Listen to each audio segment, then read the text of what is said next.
I was reading a Christian blog where the author honestly admitted this whole coronavirus experience was beyond their ability to endure. The constant bombardment of bad news, the extension of the stay-at-home restrictions, the difficulty of getting provisions, it was all just too much.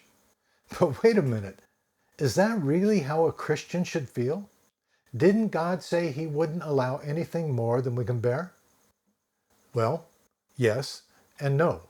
The truth is, God does allow us to experience circumstances that are beyond us. Isn't that what Paul wrote in 2 Corinthians 1:8? He said this, "We do not want you to be uninformed, brothers and sisters, about the troubles we experienced in the province of Asia. We were under great pressure, far beyond our ability to endure, so that we despaired of life itself."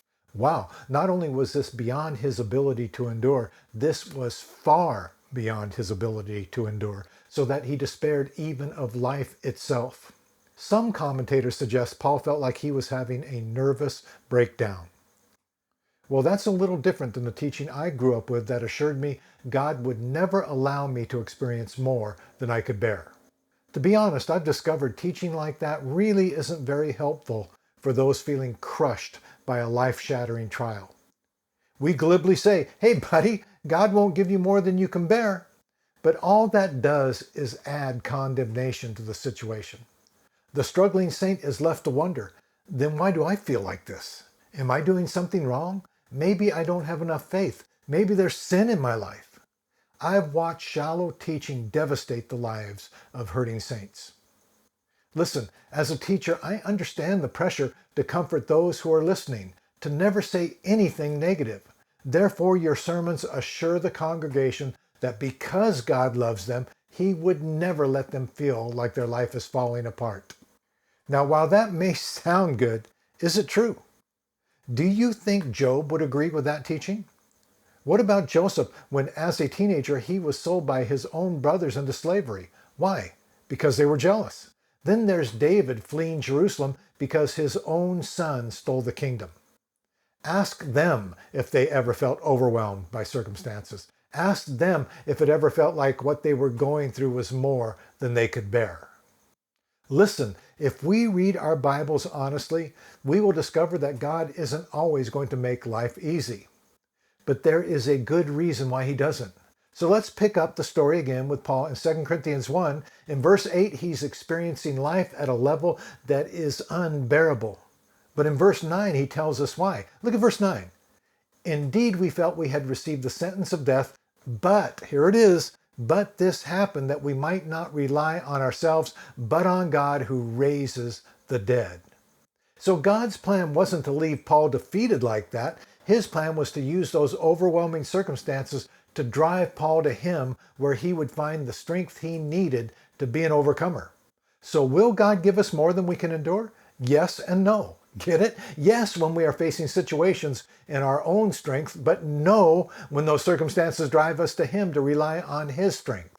We see the same thing in the scriptures in the teachings of Jesus and the Apostle Paul. Jesus said in John 15:5, "Apart from me, you can do nothing." So apart from Jesus, we will experience much that is overwhelming, face life in our own strength, and it's all beyond us. But listen to the words of Paul. "I can do all this through him who gives me strength." That's Philippians 4:13. Now, how did Paul learn that? Where did that confidence come from? Well, that's what 2 Corinthians 1:8 and 9 is all about, right? God allowed circumstances to drive him to despair so he'd be forced to rely on God rather than himself. God backed him into a corner where there was only one choice: trust God. Now, did this teaching method work? Well, apparently so. In his letter to the Philippians, Paul is sitting in jail facing a possible death sentence, yet he writes a letter overflowing with peace and joy. How can that be? In circumstances that would overwhelm anybody, he's not. Why? Because he had learned the secret of facing life through the strength of God. And being overwhelmed was a necessary step in that growth. So are you feeling overwhelmed right now? Can I suggest you use that to your advantage? Winston Churchill famously said, "Never waste a good crisis." The believer does this by choosing to learn how to depend upon God during our times of stress. As we do that, our confidence in God's ability grows and we are enabled to rest. Now look at what Paul says in 2 Corinthians 1:10. He has delivered us from such a deadly peril, and he will deliver us again. On him we have set our hope that he will continue to deliver us. See what he's saying there? Let's go back through the verses. Verse 8, God allowed me to be overwhelmed by my situation. It was so bad I thought I was having a nervous breakdown. Verse 9, he did this to force me to rely on him and his strength rather than mine. Verse 10, when I relied on him rather than me, when I learned that lesson, he delivered me from my situation. Now look at the rest he is experiencing, and he will continue to deliver us from this kind of adversity in the future. This is our hope. Now, hope in the New Testament means confident expectation. So he says, we are confident he will do this. Verse 10 is the result of God allowing verse 8 then. So will God allow us to go through things that are too great for us to bear? Yes. But that despair is to be temporal. We find relief as we look away from ourselves and our abilities and focus on him. Well, God bless you guys. Thank you for watching. Hit those buttons down below. That helps us with the YouTube analytics.